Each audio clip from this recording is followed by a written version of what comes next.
Oh my god. Oh! How does he do that? I gotta wash my hands. My hands are bloody.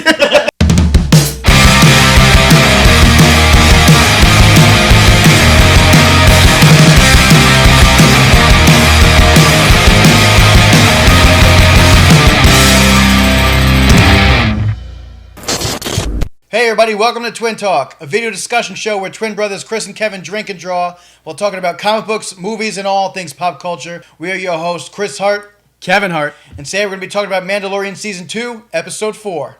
Stick around to the end of the episode to see how our drawing of Q90 came out. And if you like what you see, subscribe to the channel for more videos. So Chapter 12, The Seige, starts where we left off. The Razor Crest is badly damaged. Mando and Baby Yoda are floating along in space. The ship is in need of desperate repair. The Mon Calamari mechanic did a terrible job. Total waste of 1,000 credits. The Mandalorian puts Baby Yoda into this little rat hole to do some repairs with the wiring. Baby Yoda's playing a game of Operation with these blue and red wires. Mando's trying to talk him through it. We witnessed the world's most adorable electrocution on screen. The world during a COVID-19 pandemic had way too much time on their hands. Everybody that was ready to go to World War III over Baby Yoda eating eggs from a frog lady, an alien, they get their justice here. They see that Baby Yoda goes through some physical torture with the electrocution process. They definitely sensationalize that. For everybody out there that had a problem with the eggs, you're welcome. Enjoy. Hashtag justice for Frog Lady. Last we saw, they were heading to Corvus to meet Ahsoka Tano to return Baby Yoda to the Jedi. And we see that they have to make another pit stop because the Razor Crest is just trash at this point. So we're heading to Navarro, a familiar place we've seen in The Mandalorian. Next we see Gina Carano return as Cara Dune. She's kicking ass, taking names, showcasing her MMA background. She's doing like barrel rolls. We see that she doesn't need any stunt woman for her. She's definitely qualified. She's the vigilante of Navarro. We see that she's the marshal, and I was kind of thrown off by this. I was like, the marshal? Yeah, we saw that in episode 1, so what's this about? But I guess... I was kind of hoping for Cobb Vanth to make a return here. Yeah. I guess that there's just a marshal on every planet or every sector. I have no idea. We see these bandits breaking into the old Mandalorian hideout from Season 1. There's a species, I don't know if it's teeth or testicles, but they're breaking in, they're trying to steal everything they can, and they try to eat a ferret because they're sick individuals. Also, did anyone else know? Because this entire time I thought it was a mole right above her cheek, but apparently it's a microscopic rebel tat, like a teardrop, Lil Wayne tat on her eye. Yeah, she definitely had daddy issues. Like at 16, she was just like rebel right there. Din Djarin and the child land on Navarro, greeted by Cara Dune, and the director of episode 12, Chubbs from Happy Gilmore, Apollo Creed himself, Carl Weathers, Grief Karga. The Mandalorian lands on this planet, Navarro. His ship is completely destroyed. The Razor Crest hatch isn't even going to open all the way, so he's got to do a little hop down. And he meets Carl Weathers, and they go full on Dutch and Dylan from Predator. So once Mando and Grief Karga and Cara Dune all meet, they're holding Baby Yoda. They're all reunited for the first time since Season 1, I believe. Yep. And then we see that he needs repairs on his ship once again. And there's this really shady-looking mechanic. He's looking real sus in the corner. The camera even pans on him for a minute, and he just looks... You just know nothing good's going to come from this guy. Total foreshadowing. They're making their way through Navarro, what looks to be like the Black Spire outpost, Bat-2 from Disney's Galaxy's Edge. We return to the bar that we saw in the season finale. It was completely blown to bits by Moff Gideon and his troops. And we see that it was turned into a school now. The class is being led by C-3PO. C-3PO's hot sister. Doing her best Bueller impression. We see all the child extras in this class. Not a single alien to be had, except for Baby Yoda, who gets plopped right into this conveniently open student desk. Which, did you find that funny? There's one kid missing today. Class, we have a new student today, Baby Yoda. Baby Yoda. They plop Baby Yoda down for adorable factors. Everybody's staring at him. Mando and Grief Karga realize that it's time for the adults to talk, so they drop Baby Yoda off into this class to kill some time for him. This one kid's snacking on macaroons. We see Baby Yoda just can't get enough food this season. He's eating other people's children. He's eating spider eggs. He's eating octopus oatmeal. And now he wants his kid's lunch for school. He gets seated right next to the kid that mom loves him a little too much. He packs the Lunchables and doesn't want to share. Baby Yoda's fiending for some pepperoni and crackers. This kid obviously wasn't taught that sharing is caring. He refuses any macaroons to Baby Yoda. Baby Yoda's like the Force. Hasn't used the Force in an entire season. All of a sudden, he's hungry and he's just like... I guess it's a little action of the Force because he doesn't need like a 3-episode nap after he steals his kid's lunch. I wouldn't even call it a little action of the Force. The whole room... I mean, we had the soundbar on. It was just like... The Mando feels comfortable leaving Baby Yoda off in study hall. Cara Dune promises that he's going to be safe, everything's fine. Grief Karga takes the Mando into his office where he meets the accountant, the Mythrol, the blue guy from season 1 that he put in carbonite on his bounty. This guy is shook that the Mando is back. Dude soils himself. His neck just inks like the octopus from Finding Nemo. And he's not too happy to see the Mando back. Yeah, we saw this guy in the debut of season 1. He was the one that the Mandalorian was after with the bounty puck. He's worthy of being in an Eiffel 65 music video. We know that he's in debt to Grief Karga because he used his money. He took some creative liberties in his accounting department and was taking his money. That's why we saw him at the bar in episode 1 of season 1. Dude's just throwing money away, making it rain. Spending other people's money. Yeah, spending other people's money that's not his. And then he's confused as to why there's a bounty on him. He's like, is that a bounty? Is that me? Is that me? And then, of course, he gets thrown into the carbonite. The guy's shady. But we see he's got a little bit of a heart to him in this episode, which is a little bit of a redemption arc to his character. The galaxy's worst CPA. Come tax season, you don't want to hand your W-2 to this guy. Next, we see that Grief Karga tells the Mando and Cara Dune's by his side that they have a mission for him while his ship's getting repaired. The Razor Crest desperately needed some repairs. We see that it's maybe in more capable hands, although shady hands. It's going to get repaired properly. But while he's got some downtime, Grief Karga wants to use this opportunity to take the Mando on a separate mission. While he's here on this planet, Grief Karga wants to use him to take out this last final Imperial base that is on Navarro, because once they take out this Imperial base, they can use it as a trade post to hopefully bring back some revenue to their city or planet. Grief Karga, Cara Dune, Mandalorian, and the blue Mythrol guy, they take this land speeder to this Imperial base. They get the valet parking right up front because Grief Karga is just verbally abusing this dude. Oh my goodness. He just tells him straight up, park it up front, right by the door. Grief Karga is the most relentless collection agency in the galaxy. We see this dude just completely demeans and belittles Blue Guy. You don't want to owe money to this guy. Entire episode, he's just completely down talking this guy. Yeah, just any manhood Blue character has left, gone.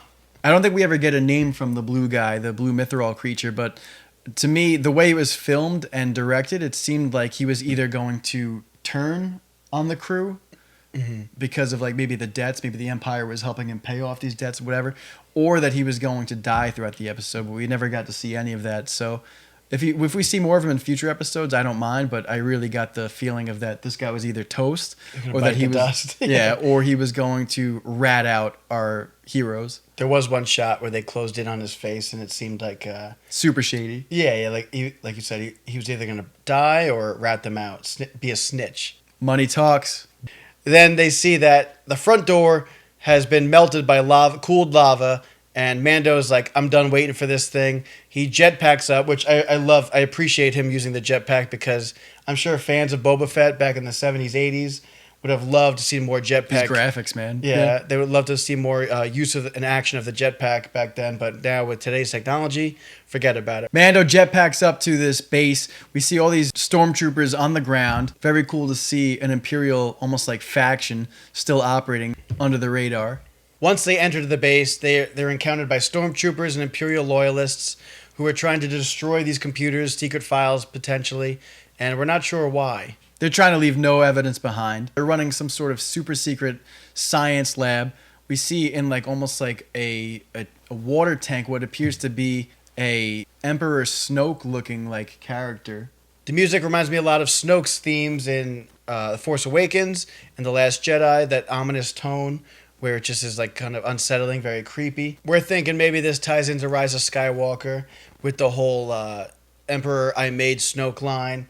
And that would be awesome, in my opinion, because could you imagine being an older Star Wars fan on your deathbed, and then you find out that the opening crawl of the final chapter of the saga was released in a Fortnite video game? You'd just be like, oh! And that would be it for you, and you'd have no idea what the enemy was talking about. But this show goes a little bit more into maybe the reasons. Dives a little deeper. Yeah, it's maybe the reasons why these things happened. I would love if it connected to Rise of Skywalker. It would just raise the value of that Disney trilogy a little bit more. It just felt very anticlimactic of the new trilogy.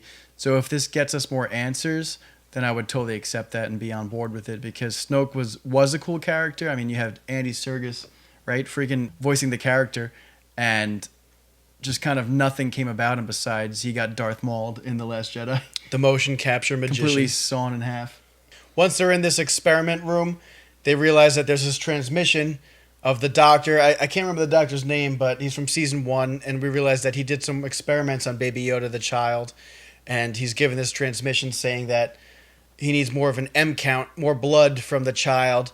If they can get their hands on him once again without killing him, they're going to try to get some, what we think is midichlorians. Maybe Moff Gideon's potentially using Baby Yoda to use these midichlorians to make potentially a future Jedi clone race. Who knows? But we know that nothing good could happen from this. The Mando isn't too afraid about this because he's like, Moff Gideon's dead from season 1. We remember that the ship crashed, but he never checked to see the wreckage to see if there was any bodies there. We know that Moff Gideon's alive, and he's thought to be dead by the Mando, and we realize that the transmission was only 3 days old. Once the Mando realizes this, he knows that all hell's going to break loose. He turns around. There's stormtroopers ready to go. Hide your kids. Hide your wife. They stealing every Baby Yoda out of here. I like the realization of once Mandalorian knows that Moff Gideon is not dead, he immediately panics. Even though we don't see the actor's eyes or emotions, we kind of get that sense of, oh man, the child's in trouble. And we see him growing as a father figure throughout this series, definitely. We know that the Mando's probably freaking out right now. He leaves the crew behind. All chaos is ensuing right now. Stormtroopers are shooting the place up, and the crew's trying to hold their base. Mando takes off in an amazing sequence with a jetpack. I really like the fact that we thought that there was like a rogue faction of the Empire kind of working behind the scenes, and I loved seeing the stormtroopers throughout this base, but they're just so, like, as badass as it might seem that, oh my god, long live the Empire, and as the Empire is still around, they're just so dorky walking around this ship. They just like, it's like, you know, they're just a joke. The stormtroopers you're talking about? Yeah, they're just like a punchline to any Star Wars joke. Well, yeah, they're infamous for their aim. They can't hit anybody. They're completely, as great as a suit design as it is, they're just a completely unintimidating threat. Yeah, completely unqualified to do their job. I do like, though, that this would potentially lead into maybe the Final Order or the First Order. True. In the Disney trilogy, and I like that. We're getting more Empire than I expected in this show, because we know that this takes place a few years after Return of the Jedi. I believe 5 years they said in the Star Wars timeline. The Mando's starting to panic after this transmission. He knows that the child's in danger. He starts going off on his jetpack to go get the Razor Crest and the child, leaving the crew behind. Cara Dune, Grief Karga, and the Blue Dude are left fending for themselves. Next we see Cara Dune. She eyes up this spacecraft, and she decides to hijack it. She steamrolls these two stormtroopers. They go off the side of the ledge, and she lands on top of the land speeder, destroying it. Then we see them going throughout this high-speed chase throughout the lava canal. We see these scout troopers. They come out of this little base in an amazing sequence that Carl Weathers directed this, and it's pretty impressive. Because the sequence where the scout troopers are coming out of the Imperial base and start to chase this ship that Cara Dune is driving. It's just really impressive. Amazing visuals. Definitely visually badass the way these scout troopers came out revving up. But I just think it's so funny, again, like I said before, that these stormtroopers, as intimidating as they might feel, these scout troopers too, they're just so clueless. They're so dorky. They even, I think, without any interruption or fire back, they run into each other and just explode. Yeah. I was like, are you kidding me? That was just kind of a comedic beat for the sake of like, oh, stormtroopers are idiots. Scout troopers are hot in pursuit. They're chasing after this ship. It reminds me a lot of Return of the Jedi, which I loved because as a kid, that was one of my favorite scenes.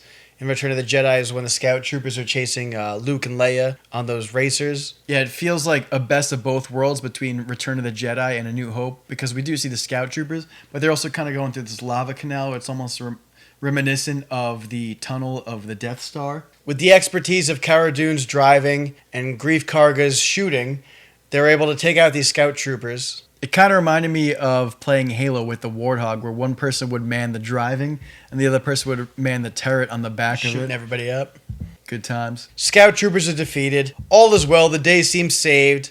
The Imperial base blows up, but not before the TIE fighters are able to get into the equation. It almost felt like a level up of a video game, like onto the next boss. We see the stormtroopers, then we see the scout troopers, and then we see TIE fighters. They take off. They have the high ground. As we know in Star Wars lore, that's the place to be. It seems pretty dicey for the crew, but all of a sudden, Mandalorian returns in the Razor Crest and just starts lighting these TIE fighters up. Definitely a heroic moment. I got chills during this scene between the score blasting, between the newly repaired and refurbished Razor Crest, Thank God. lighting up these TIE fighters. I was like, let's go! We see this incredible dogfight sequence between the Razor Crest and these TIE fighters, which was, there's a couple shots that were pretty reminiscent of Christopher Nolan's Dunkirk. It felt very much like a Saturday morning cartoon where the heroes save the day. Mando's doing a couple plane tricks in this Razor Crest. He's doing a few spins, taking out the TIE fighters. They play it for a comedic beat. We see that these blue macaroons that Baby Yoda was eating earlier in the classroom, he decides to vomit all over his chest. Just like, the day is saved. This episode, this chapter of The Mandalorian, seems like it's in the books. And we see that Grief Karga, he's like, oh, come back for a drink, Mando. And the Mando's like, no way. I got to get this child to his species, his people. And we know that from the previous episode that they were teasing Ahsoka Tano. And we know that we need to get to her. It's time to move on. So Mando takes the child to go meet Ahsoka. Things are wrapping up. This new Rebellion X-Wing pilot is going around to Grief Karga. He's asking him questions about the Razor Crest. And we see that Grief Karga gives the Mando a pass on this because he just helped him out. So he gives him a little freebie, helps his boy out. I feel like the Rebel pilots, it's the same pilot it seems, but he seems relentless. He's worse than the Empire in my opinion. New Rebellion equals New Empire. Trading different forms of slavery, right? Yeah. The X-Wing pilot then moves on to Cara Dune's character who's in the alleyway. We see that he's maybe trying to re-recruit her back into the forces. She was an ex-shock trooper that was defective. Cara Dune mentions that she was from Alderaan, which was destroyed in A New Hope, and she mentions that she's lost everybody. This X-Wing pilot served at the time that Alderaan was destroyed, so maybe there's a connection there. Maybe his words inspire her to rejoin the fight. Next, we see this amazing sequence of Moff Gideon's Imperial ship coming in, very reminiscent of the Imperial openings of A New Hope. Yeah. With that incredible long take of the ship coming in the frame. How every Star Wars episode begins. But before this episode ends, we see that the mechanic we saw earlier is like, what are they selling? Chocolate. Obviously, we have some paid Imperial loyalists in Navarro. That suspect mechanic did his dirty work on the ship. Razor Crest can't be trusted anymore. We know that it's a hot spot now for the Empire to come looking for it. They're searching for the child. They need those midichlorians. They need these clones or Snoke, whatever they're building.